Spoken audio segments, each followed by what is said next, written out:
Good morning. Butt crack of dawn, good morning. Welcome back to this Hobby of Ours road trip edition.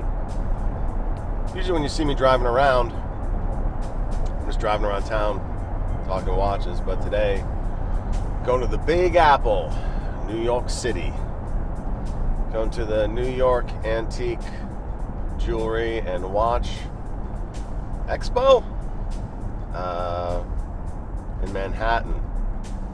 Saw that Roman on Luxury Bazaar, Gray Market, is going to be there, and did a little promo on his channel about, hey, if you come to the show, pop in this code, get a discount. So that's what I did. So I'm going to go pick up my girl and kick it up to New York. I don't know, see if we can maybe find some watches up in there. Could be fun. So I'm bringing you along for this. Hope you enjoy the ride. So there's like traffic on the road, and it's like 6:30 a.m. in the fall, and it's like I got up this early so there would be no traffic. I don't even know if this footage is going to be usable because it's just, you're just seeing my reflection from the lights.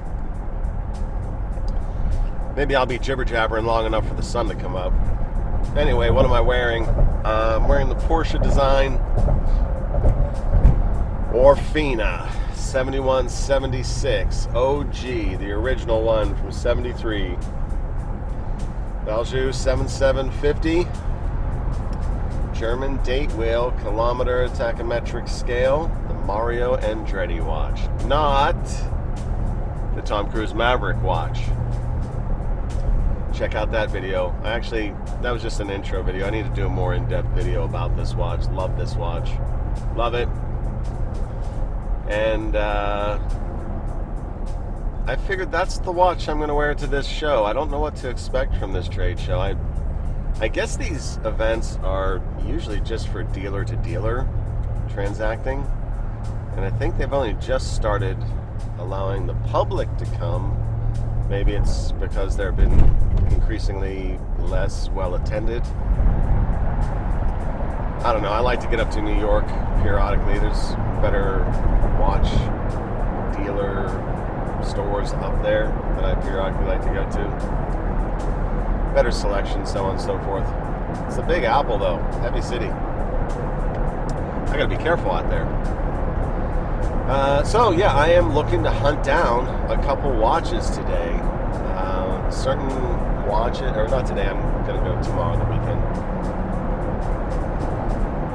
There are certain watches that I'm just getting stymied on, chasing them online. A couple Omegas,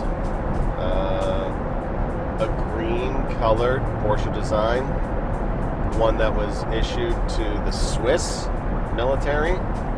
Yeah, the Swiss Army knife guys. And a couple other rare birds. And I'm going to go into this and just, I don't know, meet these dealers, see if I can get a line on pricing. These aren't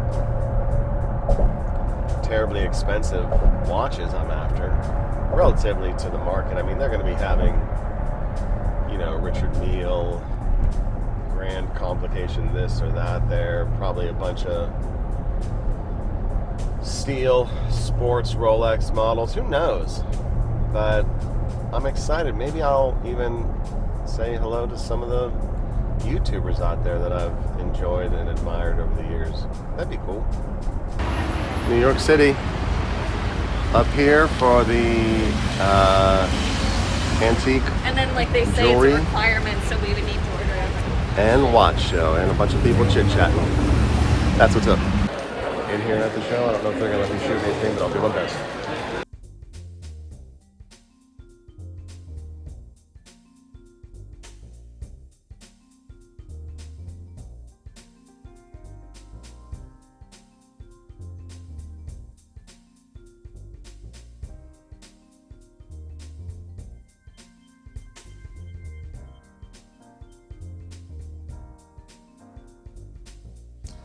All right, let's have the shakedown. So, got back from the New York jewelry, watch, and jewelry pretty much exclusive show. And I had some fun, but ultimately yeah, not enough watches there for my taste. I think that, well, first of all, it was definitely for the public. You could tell that by the pricing. There was maybe only 3 serious watch dealers there that had anything, you know, any sort of stock available to look at, and it was mostly high-end stuff. Like, and I'll get into the prices. What I like to do when I roll into any event like that is I find a dealer with watches, with a watch that I own, that I've purchased in the past, that I'm hunting currently, for which I have a general sense of its value in the market. And then I get a sense of whether or not that dealer or the area is going to have anything, you know, potentially favorable for me. So first off, I went into this one place. They had a blue Schumacher reduced, and they were asking $3,000 for it, which is not terrible. I mean, it's overpriced for what that watch is. You know, pre-pandemic, could have got that for 1.8, and I think a fair price now is probably closer to 2.5. So that kind of set the mood for it. Then I saw a handful of Rolex Explorer 2 models in the 40mm size, and they were going for 8.5, 9K, way too much compared to what I used to see them go for. Gosh, I should have picked those up. I think a fairer, I don't know, 6.5, 7 would have been fairer for that. Then I actually did make it over to Roman Scharf, Luxury Bazaar's booth. They had easily the best setup there, but again, a lot of very high-end stuff, like very high-end watches. But you know that channel, the channel's awesome. But those are the big boys, right? They did have a Zenith Defy Classic on leather, and I forget what Adrian quoted me. It was either 4.5 or 5K, maybe even 5.5, which is high. I could get that model, you know, out of the JDM for 4K off eBay right now, and there's an advantage to buying from them, I realize. But both Adrian and Roman were cool. I went up, introduced myself, said thank you for the coupon. They were appreciative, but they were all about business, definitely. And actually, Anna was really sweet. We actually talked a little bit. No luck finding any of the watches I was there to find. But I actually did find one seller with a really great price. And I don't remember their name, but it was a Tudor GMT on bracelet, full box, and $3,700 was the price. And I didn't even try to negotiate. I'm not in the market for it, but I don't know that I would have gotten any further discount. That's a pretty great price. That's what they're going for right now at a really great price. A lot of them are at like $4,000 or something, and I'm starting to get a little bit nasally. I'm sick, got a cold or something, and so that's why part of the video sounds normal and this part is sounding very nasally.